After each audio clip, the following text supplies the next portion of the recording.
കുറേ ദിവസത്തിന് ശേഷമാണ് കേട്ടോ ഒന്ന് സമാധാനമായിട്ടൊന്ന് ഉറങ്ങിയത്. ഒരു ടെൻഷനും ഇല്ല. ഇപ്പോൾ ഇവിടെ എനിക്ക് 97:30 ആയിട്ടുണ്ടാവുള്ളൂ. പക്ഷെ നല്ല മഞ്ഞുണ്ട്. ഇപ്പം ഞാൻ ഇരിക്കുന്നതിൻ്റെ നേരെ ഓപ്പോസിറ്റ് ഇങ്ങനെ ചെറിയ എന്താ പറയുക, നമ്മൾ ശരിക്കും പുകയിട്ടാലുള്ളൊരു ഫീൽ ഉണ്ടല്ലോ, അതേപോലെ ഉണ്ട് കേട്ടോ. കല്യാണം കഴിഞ്ഞ് പിറ്റേ ദിവസത്തിൽ അതിൻ്റെ പിറ്റേ ദിവസമാണ് നമ്മൾ ഈ ട്രിപ്പ് വന്നിരിക്കുന്നത്. കാരണം സമയം വളരെ കുറവാണ്. അപ്പോൾ നമുക്ക് ഈ ഒരു ട്രിപ്പ് സെറ്റാക്കി തന്നത്, ഈ ഒരു പാക്കേജ് സെറ്റാക്കി തന്നത് റാസ ട്രാവൽസ് ആണ് കേട്ടോ. അപ്പോൾ അവരുടെ കോൺടാക്ട് നമ്പർ ഞാൻ ഇവിടെ കൊടുക്കുക. ആർക്കെങ്കിലും ഇതുപോലത്തെ നല്ല അടിപൊളി സ്ഥലമൊക്കെ വിസിറ്റ് ചെയ്യാൻ. ഇതിപ്പോൾ നമ്മൾ 1 ഡേ പാക്കേജ് ആയിട്ട് എടുത്തിട്ടില്ല, കാരണം നമുക്ക് സമയമില്ല. അപ്പോൾ അതുകൊണ്ട് ഞങ്ങൾ 1 ഡേ പാക്കേജ് എടുത്തിട്ടുള്ളത്. പിന്നെ എന്താ പറയുക, കുറേ പാക്കേജസ് അവരുടെ കയ്യിലുണ്ട്. നല്ല മണാലി അങ്ങനെ കുറേ ട്രിപ്പുകളൊക്കെ ഉണ്ട് കേട്ടോ. അപ്പോൾ നിങ്ങൾക്ക് ആർക്കെങ്കിലും ഇൻട്രസ്റ്റ് ഉണ്ടെങ്കിൽ നമ്പറോട് കൊടുക്കാം. താല്പര്യമുള്ളവരവിടെ കോൺടാക്ട് ചെയ്ത് നോക്കാം. പിന്നെ ഇവിടെ നല്ലൊരു വൈബാണ്. ഞാൻ പറഞ്ഞല്ലോ നേരത്തെ, കുറേ ദിവസത്തിന് ശേഷമാണ് സമാധാനമായിട്ടൊന്ന് ഉറങ്ങുന്നത്. കാരണം കല്യാണത്തിന് മുമ്പുള്ള ദിവസങ്ങളെന്ന് പറയുമ്പോൾ നമുക്ക് കല്യാണം എങ്ങനെയായിരിക്കും, ലാസ്റ്റ് കല്യാണമാണ്, കുറേ കാര്യങ്ങൾ പ്ലാൻ ചെയ്തിട്ടുണ്ടായിരുന്നു. ഒക്കെ അതേപോലെ നടക്കണം. പിന്നെ ഡാൻസ്, പിന്നെന്താ ഡ്രസ്സായിരുന്നു മെയിൻ ടെൻഷൻ. കാരണം ഒരാളൊരു മോശം അഭിപ്രായം പറയരുത്, അങ്ങനെയൊക്കെയുള്ള സംഭവം ഉണ്ടായിരുന്നു. അപ്പോൾ അതൊക്കെ നല്ല ഭംഗിയായിട്ട് കഴിഞ്ഞു. അപ്പോൾ കല്യാണം കഴിഞ്ഞപ്പോൾ ഉള്ളൊരവസ്ഥ ഞാൻ വേറെ വീഡിയോ ചെയ്യാം കേട്ടോ. കാരണം പിന്നെ ഫുൾ ക്ലീനിങ് ആണ് തലയിൽ. ഡ്രസ്സ് വൃത്തിയാക്കണം, കഴുകണം, വീട് ക്ലീൻ ചെയ്യണം, എല്ലാം കൂടെ ഒരു എന്താ പറയുക പുകയായിരുന്നു. കംപ്ലീറ്റ് ഡ്രസ്സ് നമ്മൾ അലക്കി വൃത്തിയാക്കി പാക്ക് ചെയ്തു. കാരണം എല്ലാം സ്റ്റിഫ്നെറ്റൊക്കെ വെച്ചിട്ട് കുറച്ച് ഹെവി ആയിട്ട് ചെയ്തുകൊണ്ട് തന്നെ നമുക്കത് കഴിഞ്ഞ് അതവിടെ ഇട്ടിട്ട് ട്രിപ്പ് വരാനുള്ളൊരു മൈൻഡേ ഇല്ല. കാരണം പിന്നെ നമ്മളെ മൈൻഡിൽ മൊത്തം അതായിരിക്കും, വീട് ക്ലീൻ ആക്കിയിട്ടില്ല, കുറേ കാര്യങ്ങൾ ചെയ്യാണ്ടല്ലോ എന്നൊക്കെ. ഇതൊന്നുമില്ല, കംപ്ലീറ്റ് കല്യാണവുമായി ബന്ധപ്പെട്ട് എല്ലാ കാര്യവും സെറ്റാക്കിയിട്ടാണ് ഞങ്ങൾ ഇങ്ങോട്ട് വന്നത്. അതുകൊണ്ട് തന്നെ നല്ല മനസ്സമാധാനത്തിൽ കുറേ ദിവസത്തിന് ശേഷം നന്നായിട്ട് ഉറങ്ങാൻ പറ്റി. പിന്നെ ഒരു ശല്യമുള്ള എന്താ പറയുക ഒരു ഏരിയ ഒന്നുമല്ല, നല്ല രസമുണ്ട് ഇവിടെ കാണാനായിട്ട്. കുറച്ചൊക്കെ ഞാൻ കാണിച്ചു തരാം കേട്ടോ. ഇതുപോലെ ചെറിയ വില്ലകളായിട്ടുണ്ട്. അതല്ലാതെ ഇങ്ങനെ കോട്ടേജ് പോലെ അങ്ങനെ കംപ്ലീറ്റ് നമ്മൾ എടുത്തിട്ടുള്ളത് 5 റൂമുള്ള ഒരു ഏരിയ ആണ് കേട്ടോ. അവിടെ 5 റൂമുണ്ട്. നമ്മൾ 5 ഫാമിലി ഉണ്ടല്ലോ, അങ്ങനെയാണ്. പിന്നെ ഇതിൻ്റെ സൈഡിലുണ്ടല്ലോ, ഈ ബാക്ക് സൈഡിൽ ഒരു പുഴ പോലെ ഇങ്ങനെ ഒരു സംഭവമുണ്ട്. ഞാൻ വീഡിയോയിൽ കാണിക്കാം കേട്ടോ, അതുണ്ട്. പിന്നെ ഇപ്പോൾ ഫ്രണ്ടിലാണ് നിൽക്കുന്നത് കേട്ടോ. ഞങ്ങൾ ഫസ്റ്റ് എടുത്തത് ഈ ഒരു കോട്ടേജ് ആയിരുന്നു. പിന്നെ നമുക്ക് സ്വിമ്മിങ് പൂള് കുറച്ചും കൂടി എന്താ പറയുക, ഇത് ഫ്രണ്ടിലായിട്ടാണ് വരുന്നത്. അപ്പോൾ ചിലപ്പോൾ ആരെങ്കിലുമൊക്കെ വന്നു കഴിഞ്ഞാൽ കാണാൻ ചാൻസ് ഉണ്ട്. അതുകൊണ്ട് ഞങ്ങൾ അപ്പുറത്തെ സൈഡ് എടുത്തു. അപ്പുറത്തെ സൈഡാകുമ്പോൾ പിന്നെ നമ്മൾ മാത്രമേ ഉള്ളൂ. ഇപ്പോൾ ഒരു 11 മണിയാകുമ്പോഴേക്കും നമ്മൾ ഇവിടെ നിന്ന് വെക്കേറ്റ് ചെയ്യും കേട്ടോ. അപ്പോൾ ഇവിടെ രാവിലത്തെ ബ്രേക്ക്ഫാസ്റ്റ് ഇവിടെ ഉണ്ട്. ഒരു 8:30 to 10 മണി വരെയാണ് അതിൻ്റെ ടൈം പറഞ്ഞേക്കുന്നത്. അത് കഴിച്ചിട്ട് നേരെ നമ്മൾ എവിടെയെങ്കിലും ഒരു സ്പേസ് നമ്മൾ കയറിയിട്ട് പിന്നെ നേരെ വീട്ടിൽ പോകാമെന്നുള്ള പ്ലാൻ. അപ്പോൾ നല്ലൊരു എന്താ പറയുക, നല്ലൊരു ട്രിപ്പായിരുന്നു. ഫുൾ ഫാമിലി ആയിട്ട് ഫസ്റ്റ് ടൈമാണ്. ട്രിപ്പ് എപ്പോഴും പോണതാണ്, എല്ലാ വർഷവും പോകും. പക്ഷെ ഫുൾ ഫാമിലി ആയിട്ടുള്ളൊരു എക്സ്പീരിയൻസ് അത് വേറെ തന്നെയാണ് കേട്ടോ. അപ്പോൾ നിങ്ങളെ എല്ലാവരും ഒന്ന് പോയി നോക്കുക ഫാമിലി ആയിട്ട്. ഒരു ടെൻഷനും ഇല്ലാണ്ട്. എൻ്റെ ഉമ്മൊക്കെ കിടന്ന് ഉറങ്ങിയിരുന്നു. എൻ്റെ വീട്ടിലാണെങ്കിൽ എൻ്റെ ഉമ്മ ഉറങ്ങുകയും ചെയ്യില്ല. നേരത്തെ പോയാൽ നല്ല വീഡിയോ എടുക്കാമെന്ന് പറഞ്ഞിട്ട് അതുപോലെ സുബൈക്കിൻ്റെ റൂമിൽ നിന്ന് പുറത്താക്കിയതാണ് കേട്ടോ. അപ്പോൾ കാണാതായപ്പോൾ തിരഞ്ഞു വന്നിക്കണം. ഇവള് വ്ളോഗ് എടുത്തിട്ട് ആ വഴിക്കൂടെ അങ്ങനെ പോയിട്ടുണ്ടാവും എന്ന് വിചാരിച്ചിട്ടുണ്ടാവും. അപ്പോൾ കുറച്ച് നേരം ഞാൻ നല്ലക്കേയും കുറേ ഊഞ്ഞാലൊക്കെ ആടി. ഞങ്ങൾ അങ്ങനെ ഒരുമിച്ച് കിട്ടുന്ന ടൈം വളരെ കുറവാണ്. ഒന്നെങ്കിൽ ചെറിയ ആളുണ്ടാവും അല്ലെങ്കിൽ മൂത്ത ആളുണ്ടാവും. അപ്പോൾ ഒരുമിച്ച് കിട്ടിയപ്പോൾ ഞങ്ങളത് അങ്ങ് ഊഞ്ഞാലാട്ടി തീർത്ത്. പിന്നെ ഞങ്ങൾ ഇനി ചായ കുടിക്കാൻ പോകട്ടെ. അപ്പോൾ ചായയുടെ ടൈം ആയിട്ടില്ല. അവിടെ 8:30 to 10 വരെയാണ് നമ്മുടെ ബ്രേക്ക്ഫാസ്റ്റിൻ്റെ ടൈം കേട്ടോ. അപ്പോൾ ഞാൻ വിചാരിച്ചു നിങ്ങൾക്ക് മൊത്തത്തിലൊന്ന് കാണിച്ചു തരാം. അപ്പോഴേക്കും നമ്മുടെ ചായ റെഡിയാവും. അപ്പോൾ മൊത്തത്തിൽ ഇവിടുത്തെ സംഭവങ്ങളൊക്കെ ഒന്ന് കാണിച്ചു തരാം കേട്ടോ. അപ്പോൾ ഇതാണ് നമ്മുടെ റൂമിൻ്റെ, അതായത് ഞങ്ങൾക്ക് അലൗഡുള്ള സ്വിമ്മിംഗ് പൂൾ ഇതാണ് കേട്ടോ. പിന്നെ പുറത്തൊരെണ്ണമുണ്ട്, അവിടെ ആയിരുന്നു ഞങ്ങൾ നൈറ്റ് കുളിച്ചതൊക്കെ. പിന്നെ റൂമിൽ നിന്ന് ഇങ്ങോട്ട് ഇറങ്ങിക്കഴിഞ്ഞാൽ സൈഡിലായിട്ട് കുറേ കൃഷി സംഭവങ്ങളൊക്കെ കാണാം. ഇത് ചിക്കൻ ചുടാനുള്ള മറ്റേ സംഭവം കേട്ടോ. പക്ഷെ അതൊന്നും ഞങ്ങൾ യൂസ് ചെയ്തില്ല, ഞങ്ങൾ ഫുഡ് പുറത്തുനിന്ന് വാങ്ങിക്കുകയാണ് ചെയ്തത്. പിന്നെ ഇതാ ഈ കാണുന്നതാണ് നമ്മുടെ അപ്പാർട്ട്മെൻറ്റ്. 5 റൂമാണുള്ളത് കേട്ടോ. പിന്നെ ഈ ഒരു സാധനം നിങ്ങൾക്ക് മനസ്സിലായോ, നമ്മുടെ കാപ്പിപ്പൊടിയൊക്കെ ഉണ്ടാക്കണ ആ സംഭവമില്ലേ, എന്താ അതിനെ പറയുക, കാപ്പിക്കുരുവൊക്കെ ഉണ്ടാവണേ ആ സാധനം. അതെന്നെ പേര് ഞാൻ മറന്നുപോയി ഗൈസ്. ബാക്കി നിങ്ങൾ ഊഹിച്ചെടുത്ത് പൂരിപ്പിച്ചോ.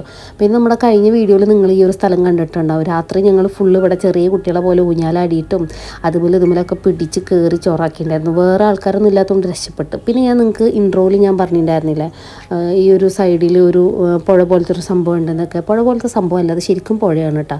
അപ്പോൾ അങ്ങോട്ടേക്ക് ഇറങ്ങാനൊക്കെ പറ്റും. പക്ഷേ ഞാൻ ഒറ്റയ്ക്ക് പോയതുകൊണ്ട് ഇനിയിപ്പോൾ അതിൽ ഇറങ്ങി അതിൽ വെറുതെ വീണ് വെള്ളം കുടിക്കണ്ടെന്ന് വിചാരിച്ച്. പിന്നെ നമ്മൾ ഇനി ഇത് ഫ്രണ്ടിലേക്ക് പോകുന്ന ഒരു ഏരിയ ആണ് കേട്ടോ. ഇവിടെ സൈഡിൽ ഈ ഒരു സ്വിമ്മിംഗ് പൂൾ ഉണ്ടല്ലോ വലുത്, അതിൽ ഞങ്ങൾ നൈറ്റ് അടിച്ച് പൊളിച്ച് എല്ലാവരും കൂടെ കുളിയും നല്ല രസമായിരുന്നു, കുറേ ഗെയിമൊക്കെ വെച്ചിട്ട് കേട്ടോ. അപ്പോൾ നമ്മുടെ ഏകദേശം നമ്മൾ ബ്രേക്ക്ഫാസ്റ്റിൻ്റെ ടൈം ആയിട്ടുണ്ട്. പക്ഷേ ഇപ്പോൾ ചായ മാത്രമേ വന്നിട്ടുള്ളൂ. അപ്പോൾ ഞാനും നല്ലക്കും കൂടെ ഒരു ചായയൊക്കെ കുടിച്ചു. ചായ കുടിച്ചില്ലെങ്കിൽ ഒരു സമാധാനം ഉണ്ടാവില്ല ഗൈസ്. അപ്പോൾ നല്ലക്ക അങ്ങനെ ചായ കുടിക്കാറില്ല. പിന്നെ എന്തോ അന്ന് അങ്ങനെ തോന്നിയപ്പോൾ അങ്ങനെ കുടിച്ച് നല്ല തണവായിരുന്നു കേട്ടോ. ഏതോ ഒരു സിനിമയിൽ പറഞ്ഞിട്ടില്ലേ ചൂട് കാപ്പി ഊതി ഊതി കുടിക്കണമെന്ന്, അതേപോലെ ചൂട് കാപ്പിയല്ല കട്ടൻ ചായ ഞാൻ ഊതി ഊതി കുടിച്ചു ഗൈസ്. പിന്നെ അപ്പോഴേക്കും ഓരോരുത്തരായിട്ട് ഉറക്കത്തിൽ നിന്ന് എണീറ്റ് വരാൻ തുടങ്ങിയിട്ട്, അപ്പോൾ ഞാൻ മോൻ എണീറ്റുണ്ടെന്ന് പറഞ്ഞപ്പോൾ പോയേക്കുന്നതാണ്. അവന് ഭയങ്കര ഹാപ്പി ആയിരുന്നു കേട്ടോ. മാഷാ അല്ലാ, മോൻ അങ്ങനെ വീഡിയോസിൽ കാണിക്കാറില്ല, പക്ഷേ ഇനി നമ്മൾ കാണിക്കും. അപ്പോൾ ഇതൊക്കെയാണ് നമ്മുടെ ബ്രേക്ക്ഫാസ്റ്റ്. ദോശ ഉണ്ടായിരുന്നു, പിന്നെ ഭൂരി, ബ്രെഡ്, ജാം, പിന്നെ അതിൻ്റെ കറികളൊക്കെ ആയിരുന്നു കേട്ടോ. അപ്പോൾ ഞാൻ എല്ലാതും ഒന്ന് ട്രൈ ചെയ്ത് നോക്കി. പക്ഷേ എനിക്ക് ഇഷ്ടപ്പെട്ട ബ്രെഡും ജാമും കേട്ടോ, സത്യം പറയാലോ. അപ്പോൾ ഞാൻ ബ്രെഡും ജാമുമാണ് ആദ്യം എടുത്തിട്ടുണ്ടായിരുന്നത്. അപ്പോൾ അത് തന്നെ ഞാൻ ഒന്നുകൂടെ എടുത്ത് കഴിച്ച്, കാരണം ബാക്കിയൊന്നും എനിക്ക് ഇഷ്ടപ്പെട്ടില്ല. ഞാൻ എല്ലാവരെയും ഒന്ന് കൈയിട്ട് മന്തി കഴിച്ചിരിക്കണ്. പക്ഷേ എനിക്കെന്തോ ഭൂരിയൊന്നും ഞാൻ അങ്ങനെ രാവിലെ കഴിക്കാത്തൊരു, എനിക്ക് അത്ര ഇഷ്ടമില്ലാത്തൊരു ബ്രേക്ക്ഫാസ്റ്റാണ്. അങ്ങനെ ഈ എണ്ണയിലൊക്കെ ഇട്ട് ഇതാക്കണം, എനിക്ക് അത്ര ഇഷ്ടമില്ല രാവിലെ കഴിക്കാൻ കേട്ടോ. വൈകിട്ട് പിന്നെയും പോകും, പക്ഷേ ഈ ഭൂരി എനിക്ക് അത്ര ഇഷ്ടപ്പെട്ടിട്ടുണ്ടായിരുന്നില്ല. പിന്നെ ഈ റിസോർട്ടിൻ്റെ സൈഡിലായിട്ട് കുറേ സ്ഥലങ്ങളുണ്ട് കേട്ടോ. അതൊക്കെ ഞങ്ങൾ വെറുതെ ഇങ്ങനെ നടന്ന് കണ്ടു. സത്യത്തിൽ ഞങ്ങൾ പെണ്ണുങ്ങൾ മാത്രമാണ് ഇത് നടന്ന് കാണാൻ പോയത്. ആണുങ്ങളെ ഞങ്ങൾ തിരഞ്ഞപ്പുറത്ത് നടക്കുമായിരുന്നു കേട്ടോ. പിന്നെ അളിയനും ഊഞ്ഞാലാട്ടി കളിച്ചു. അപ്പോൾ ഇതൊക്കെ കഴിഞ്ഞാൽ എനിക്ക് പോകാനുള്ള സമയമായിട്ടോ. പക്ഷേ ഞങ്ങൾക്ക് ഒന്നും കൂടെ ഒരു ആഗ്രഹം സ്വിമ്മിംഗ് പൂളിൽ ഇറങ്ങണമെന്ന്. എനിക്ക് ഭയങ്കര ഇഷ്ടമാണ് സ്വിമ്മിംഗ് പൂളിൽ ഇറങ്ങണം. അപ്പോൾ എൻ്റെ മോന് എൻ്റെ സ്വഭാവം തന്നെ ആയിരിക്കുമല്ലോ, അവനാണെങ്കിൽ അതിൽ കയറണമില്ല. അത് കഴിഞ്ഞിട്ട് ഐശുവിനെ പറ്റിച്ച് ഞങ്ങൾ കുറേ കപ്പിൾ ഫോട്ടോ ഒക്കെ എടുത്തിട്ടാം. കപ്പിളല്ല, തന്താവി ഭാവനായി, എന്നാലും പോട്ടെ സാരില്ല അങ്ങനെ പറയാമല്ലോ. പിന്നെ ഞങ്ങൾ കുറേ ഫോട്ടോസൊക്കെ എടുത്ത് അവിടെ നിന്ന് ഇറങ്ങി. പിന്നെ ഞങ്ങൾ നേരെ പോയത് ഉപ്പാടെ ഒരു ഫ്രണ്ടിൻ്റെ വീട്ടിൽ കേട്ടോ. പഴയൊരു ഫ്രണ്ടിൻ്റെ വീട്ടിലേക്കാണ് പോയിട്ടുണ്ടായിരുന്നത്. അപ്പോൾ അവർ വയനാട് തന്നെയാണ്, ടൗണിലാണെന്ന് പറഞ്ഞപ്പോൾ അങ്ങനെ കയറിയത് കേട്ടോ. അപ്പോൾ അവർക്ക് കുറേ കൃഷിയും കാര്യങ്ങളൊക്കെ ഉണ്ട്. അപ്പോൾ അതൊക്കെ നടന്ന് കണ്ടു. ഈ ഒരു സംഭവം എന്താണെന്ന് മനസ്സിലായോ? എന്തെന്നാ അപ്പോൾ അതിനെ പറയാം, നമ്മൾ ഈ പല്ലുവേനൊക്കെ വന്ന് വെക്കണ ഒരു സംഭവം ഉണ്ടല്ലോ, കറിയാൻ പോവുക അങ്ങനെ എന്താ പറയില്ലേ, ആ സാധനത്തിൻ്റെ ഒരു കൃഷിയാണ് കേട്ടോ. പിന്നെ ബട്ടർ ഉണ്ട് ഇതിൻ്റെ ഇടയിൽ. ബട്ടറിൻ്റെ മരം ഞാൻ കാണിച്ചത് ഗൈസ്. അതുകൊണ്ട് അത് ബട്ടറാണ് കേട്ടോ. അപ്പോൾ ബട്ടർ ഞങ്ങളെ വീട്ടിലും ഉണ്ടായിരുന്നു, വലിയൊരു മരമായിട്ടുണ്ടായിരുന്നു. പക്ഷേ ബട്ടർ ഉണ്ടാവാത്തതുകൊണ്ട് ഞങ്ങളത് മുറിച്ചങ്ങ് കളഞ്ഞ്, എത്ര നോക്കിയിട്ടുണ്ടാവണില്ല. അപ്പോൾ പിന്നെ അവസാനം മുറിച്ച് കളഞ്ഞു. പിന്നെ ഇത് ചീര ഉണ്ടല്ലോ, ചീരയുടെ വിത്ത്, അത് കുറേ സാധനങ്ങൾ അവിടെ നിന്ന് കൊണ്ടുവന്നിട്ടുണ്ടായിരുന്നു കേട്ടോ. ഒരു പിന്നെ ഞാൻ നേരത്തെ പറഞ്ഞ കാപ്പിക്കുരു, അതാണിത്. കാപ്പിക്കുരു ഉണ്ടാവണ മരം. അത് പിന്നെ എല്ലാവരും കണ്ടിട്ടുണ്ടാവും വയനാട്ടിൽ പോയവർ. പിന്നെ കാണാതിരിക്കാൻ സാധ്യത കുറവാണ്, കാരണം അവിടെ എല്ലായിടത്തും തന്നെയാണല്ലോ. ക്യാമറ ഫോക്കസ് വരട്ടെ, വന്നിട്ടുണ്ട്. പിന്നെ ഒരു വലിയൊരു വാഴക്കൊല ഉണ്ട് ഗൈസ്. പിന്നെ അവരാ ഒരു കൃഷിയിടത്തിൻ്റെ ഉള്ളിൽ പറയണം നാക്കുളിക്ക് പോയി ഒരു ഊഞ്ഞാലുണ്ടായിരുന്നു, ഊഞ്ഞാലാടി. പിന്നെ ഈ ഒരു സംഭവം ഉണ്ടല്ലോ, ഇത് അവിടുത്തെ ഒരു മരമാണ്, പക്ഷെ അത് ഉണങ്ങിയപ്പോൾ നല്ല രസമുണ്ട് കാണാൻ. അപ്പോൾ ഞങ്ങൾ ഡെക്കറേഷൻ ആക്കാമെന്ന് വിചാരിച്ചിട്ട് അത് എടുത്തുകൊണ്ട് വന്നിട്ടാണ്. പിന്നെ ചട്ടിയും ചോറും എന്ന് പറഞ്ഞിട്ട് ഒരു റെസ്റ്റോറൻറ്റിൽ കയറി. എൻ്റെ മക്കളെ പറയാതിരിക്കാൻ വയ്യ, ഗംഭീര എന്താ പറയുക ചട്ടിച്ചോറായിരുന്നു. ഞാൻ ഫസ്റ്റ് തന്നെ എനിക്ക് എവിടെ പോയി കഴിഞ്ഞാൽ നോർമലി സദ്യ അങ്ങനത്തെ സാധനങ്ങൾ കഴിക്കാനാണ് ഭയങ്കര ഇഷ്ടം. അപ്പോൾ ഞാൻ ചട്ടിച്ചോറ് ഓർഡർ ചെയ്തു. ഇവിടെ എല്ലാവരും ഭയങ്കര ഓർഡർ ചെയ്യണ ബുക്ക് നോക്കി തലകുത്തി പുകഞ്ഞ അവസാനം ബിരിയാണി ഓർഡർ ചെയ്ത് തന്നെ പോലത്തെ അവസ്ഥയായിരുന്നു. അപ്പോൾ ഒരാളിങ്ങനെ എല്ലാവരും സെപ്പറേറ്റ് പറഞ്ഞു എല്ലാവർക്കും ഷെയർ ചെയ്യാമെന്ന് വിചാരിച്ചിട്ട്. പക്ഷേ എൻ്റെ ചട്ടിച്ചോറ് ഞാൻ ആർക്കും കൊടുത്തില്ല കേട്ടോ. ഞാനത് ഭയങ്കര പെട്ടെന്ന് ഫിനിഷാക്കി. ഇവരെല്ലാവരും ആസ്വദിച്ച് കഴിക്കുന്നതിന് മുമ്പ് എൻ്റെ ചട്ടിച്ചോറ് ഞാൻ ഫിനിഷ് ചെയ്തിട്ടുണ്ടായിരുന്നു. ചട്ടി കണ്ട കടക്കാർ പോലും എന്താ പറയുക വിഷമിക്കുക കണ്ടിട്ടുണ്ടെങ്കിൽ. അങ്ങനെ ഞങ്ങൾ അടുത്തായിട്ട് പോകണം എവിടെക്കാന്ന് പറയുക, നമ്മളെ എന്നൂർ എന്ന് പറഞ്ഞിട്ടുള്ള സ്ഥലം ഉണ്ടല്ലോ. എന്നൂർ സ്ഥലമല്ല, അവരെന്താ പറയുക ഒരു സംഭവമാണ്, നീ കാണിച്ചു തരട്ടെ. അതപ്പോൾ നോക്കിക്കോ, ഇതാണ് എന്നൂർ. ഈ പണ്ട് ട്രൈബൽ ഏരിയാസ് അങ്ങനത്തെ ആദിവാസി അങ്ങനത്തെ സംഭവമുള്ള സ്ഥലമാട്ടാ. പക്ഷെ അവരെ കാണാനൊന്നും പറ്റില്ല. ഇതിൻ്റെ ഉള്ളിലോട്ട് കയറി കഴിഞ്ഞാൽ അവരെ ജീവിതശൈലി, അവരെ പ്രൊഡക്റ്റുകൾ അതൊക്കെ കാണാൻ പറ്റും. അതാണ് ഇതിൻ്റെ ഉള്ളിൽ. കാണുന്ന സംഭവമില്ലേ, ചെറിയ ചെറിയ വീടുകൾ പോലത്തെ. അങ്ങോട്ടേക്ക് നടന്ന് ഇറങ്ങണം കൈസ്, എന്തോരം നടക്കാണെന്ന് പറയാം. നടന്നാണ് ഉപ്പാടിറങ്ങി. പക്ഷേ എനിക്ക് വീഡിയോ എടുക്കാൻ ആഗ്രഹമുള്ളൂ, ഞാൻ കഷ്ടപ്പെട്ട് ഇറങ്ങിയതാണ് ഗൈസ്. ഇതൊക്കെ അവരുടെ ഒരു മാർക്കറ്റാണ് കേട്ടോ. ഞാൻ എപ്പോഴും വിചാരിക്കും ഇതിൻ്റെ ഉള്ളിലേക്ക് സാധനങ്ങളൊക്കെ അവർ എങ്ങനെ എത്തിച്ചാണോ എന്ന്, കാരണം അത്ര അധികം നടക്കാനുണ്ട്. പകുതി വരെ വണ്ടി വരുള്ളൂ, പിന്നെ നമ്മൾ നടന്ന് കയറണം. അപ്പോൾ ആരിലൊക്കെ പോകണമെങ്കിൽ ജസ്റ്റൊക്കെ ഇങ്ങനത്തെ കാണാൻ ആഗ്രഹമുള്ളവരൊന്ന് വിസിറ്റ് ചെയ്താൽ മതി. വലിയ സംഭവമായിട്ടൊന്നുമില്ല. അവരുടെ ഒരു പഴയ വീട്, ക്രാഫ്റ്റ്, അവർ ഉപയോഗിച്ചിരുന്ന സാധനങ്ങൾ ഇതൊക്കെ സെയിൽ ചെയ്യാനുള്ളതാണ്. അവർ തന്നെ ഹാൻഡ് മെയ്ഡാണ്, ഓൾമോസ്റ്റ് എല്ലാ പ്രൊഡക്റ്റും ഹാൻഡ് മെയ്ഡാണ്. അപ്പോൾ അത് കുറേ ഷോപ്പുകളുണ്ട്. അപ്പോൾ അതൊക്കെ നടന്ന് കണ്ടു. എനിക്ക് ഇങ്ങനത്തെ സാധനങ്ങളൊക്കെ കാണുന്നതും യൂസ് ചെയ്യണമൊക്കെ ഭയങ്കര ഇഷ്ടം. അപ്പോൾ ഇവിടുന്ന് നമ്മൾ ഐഷ ഹെർബൽ കെയറിൻ്റെ ഒരു സോപ്പ് ചെയ്യാൻ വേണ്ടിയിട്ട് രക്തചന്ദനം, ഒറിജിനൽ രക്തചന്ദനം അങ്ങനത്തെ സാധനങ്ങളൊക്കെ നമ്മൾ വാങ്ങിച്ചിട്ടുണ്ടായിരുന്നു കേട്ടോ. നല്ല ഒറിജിനൽ ഹണി സംഭവങ്ങളൊക്കെ. ഇതൊക്കെ അവർ ഡയറക്റ്റ് കാട്ടിൽ നിന്ന് കൊണ്ടുവന്ന് ഇവിടെ സെയിൽ ചെയ്യണതാട്ടോ. പപ്പടങ്ങളും കുറേ സംഭവങ്ങളുണ്ട്. പിന്നെ വീടുകളൊക്കെ കാണാൻ നല്ല രസമാട്ടോ. അതിൻ്റെ ഉള്ളിലൊക്കെ നമുക്ക് കയറാനൊക്കെ പറ്റും. ഞാൻ കാണിച്ചു തരാം ഒരെണ്ണം അകത്തോട്ട് പോയിട്ടാ. പിന്നെ ഇവിടെ ഇങ്ങനെ അമ്പും വില്ലും ചെയ്യുന്ന ഒരു സംഭവമുണ്ട്. അത് കറക്റ്റായിട്ട് ആ പോയിന്റിൽ എത്തിക്കുകയാണെങ്കിൽ ഇതിലേതെങ്കിലും സമ്മാനമൊക്കെ നമുക്ക് കിട്ടും. ഇവരൊക്കെയാണ് അതിൻ്റെ മൂപ്പന്മാരെന്നൊക്കെ പറയുന്നത്. ഇതാണ് കരിന്തണ്ടൻ കേട്ടോ ഗൈസ്. കരിന്തണ്ടൻ നമ്മൾ പോണ വഴിക്ക് കാണിക്കും. ഈ വീഡിയോയുടെ അവസാന ഭാഗത്തിൻ്റെ വീഡിയോ എന്താ പറയുക സ്കിപ്പ് ചെയ്ത് കാണരുത്. അങ്ങനെ ഈ അമ്പും വില്ലും സംഭവം നിലക്കൊക്കെ ഭയങ്കര ഇൻട്രസ്റ്റ് ആയിട്ട്, പക്ഷെ ഒന്നും നടന്നില്ല.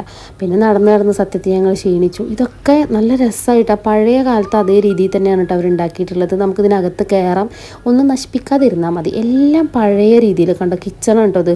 അപ്പോൾ ഇങ്ങനെ കിച്ചണിൻ്റെ അടുത്ത് തന്നെയാണ് തൊട്ടിൽ വെച്ചിരിക്കണം, കുട്ടികളെ ആട്ടാനും പണിയെടുക്കാനും എളുപ്പത്തിന്.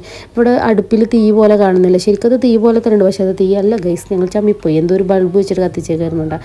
പിന്നെ ഞങ്ങൾ കുറേ വീഡിയോസ് ഫോട്ടോസൊക്കെ അവിടെ നിന്ന് എടുത്തിട്ടുണ്ടായിരുന്നു. നല്ല രസമായിരുന്നു കേട്ടോ. ഇതൊക്കെ അവരിങ്ങനെ ചിത്രം വരച്ച് വെച്ചേക്കുന്നതാണ്, കംപ്ലീറ്റ് ഹാൻഡ് പെയിൻ്റ് ആണ് കേട്ടോ. ഒരു ഇലയിട്ടൊക്കെ ഒരു ഷെയ്ഡിങ് കണ്ടിട്ടുണ്ടല്ലോ, ഭയങ്കര രസമാണ് കാണാൻ. അങ്ങനെ കുറേ ഫോട്ടോസും വീഡിയോസൊക്കെ അവിടെ നിന്ന് എടുത്തു കേട്ടോ. അങ്ങനെ ഇങ്ങനെയൊക്കെ പോസ്റ്റ് ചെയ്തിട്ട് കയറാൻ ഭയങ്കര ബുദ്ധിമുട്ടായിരുന്നു, പക്ഷേ ഇറങ്ങാൻ കുറച്ച് എളുപ്പമായിട്ട് എനിക്ക് തോന്നി, കാരണം പെട്ടെന്ന് ഇറങ്ങി. പിന്നെ പകുതി വരെ നമ്മൾ നടക്കും, പിന്നെ നമ്മൾ ജീപ്പിൽ വരും, അങ്ങനെയാണ് കേട്ടോ. പിന്നെയാണ് ഞാൻ കാത്തിരുന്ന സ്ഥലം മക്കളെ. ഈ വയനാട് ട്രിപ്പിൽ ഞാൻ ഏറ്റവും കൂടുതൽ ആഗ്രഹിച്ചൊരു സംഭവമായിരുന്നു ഈ കരിന്തണ്ടൻ്റെ മൂപ്പരെ തളച്ച് വെച്ചേക്കണ ആ ഒരു സ്ഥലം ഒന്ന് കാണാൻ വേണ്ടിയിട്ട്. അപ്പോൾ ഇതാണ് കരിന്തണ്ടൻ പ്രതിമാട്ട. ഞാൻ ഒന്നുകൂടെ മേലക്കാക്കിയിട്ട് കാണിച്ചു തരാം. ക്യാമറ മുകളിലോട്ട് വരട്ടെ, വരണില്ലല്ലോ, വന്നു. ഓക്കെ, അപ്പോൾ ഇതാണ് കരിന്തണ്ടൻ. എനിക്കിത് കാണാനൊരു സമാധാനം ഉണ്ടായിരുന്നില്ല. അങ്ങനെ വരുന്ന വഴിക്ക് മാപ്പൊക്കെ ഇട്ട് കഷ്ടപ്പെട്ട് കണ്ടുപിടിച്ചതാണ് കേട്ടോ. നല്ലൊരു സ്വർണ്ണത്തിൻ്റെ പോലത്തെ ഒരു കളറിലാണ് മൂപ്പര അവിടെ ചെയ്ത് വെച്ചേക്കണത്. ഈ ഒരു കരിന്തണ്ടൻ എന്ന് പറഞ്ഞ കഥാപാത്രത്തെക്കുറിച്ച് കുറേ കഥകളുണ്ട് കേട്ടോ. അപ്പോൾ നിങ്ങൾക്ക് കാണാൻ ആഗ്രഹം ഉണ്ടെങ്കിൽ ജസ്റ്റ് ഒന്ന് യൂട്യൂബിൽ അടിച്ച് നോക്കിയാൽ മതി. കണ്ട ഇവിടെ ഒരു ചങ്ങല കണ്ടോ, ഈ ചങ്ങലയിലാണ് ആളെ ബന്ധിച്ചേക്കണമെന്നാണ് പറയുന്നത്. ഒരു അമ്പലമൊക്കെ ഉണ്ട് കേട്ടോ. അപ്പോൾ അതൊക്കെ കഴിഞ്ഞു, നമ്മൾ ഇനി വീട്ടിലോട്ട് പോവാണ് ഗൈസ്. അപ്പോൾ നമ്മുടെ വീഡിയോ ഇഷ്ടപ്പെട്ടാൽ ലൈക്ക് ചെയ്യുക, സബ്സ്ക്രൈബ് ചെയ്യുക.